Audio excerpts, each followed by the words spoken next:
বিশ্বনবী একবার রাত্রিবেলা সাহাবাদেরকে বললেন, তোমাদের মধ্যে কে আছো রাতের বেলা 1000 কোরআনের আয়াত করে বিছানায় ঘুমোতে যাবা?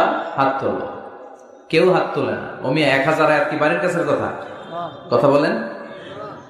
বিশ্বনবী বললেন, কে আছো তোমাদের মধ্যে রাত্রিবেলায় বিছানায় ঘুমোতে যাওয়ার আগে 1000 কোরআন কারীমের আয়াত তেলাওয়াত করে ঘুমাতে যাবা? দাঁড়াও। কোন সাহাবী দাঁড়ায় না।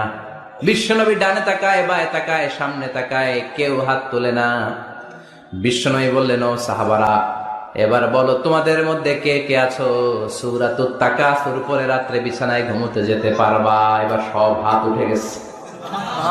সুবহানাল্লাহ পড়েন। বিশ্বনবী বললেন, তোমাদের মধ্যে যদি কেউ রাত্রিবেলা একবার সূরাতুত তাকাসুর তেলাওয়াত করে বিছানায় ঘুমোতে যাও, আমল নামায় 1000 আয়াত তেলাওয়াতের সওয়াব দিয়ে দিবে কে?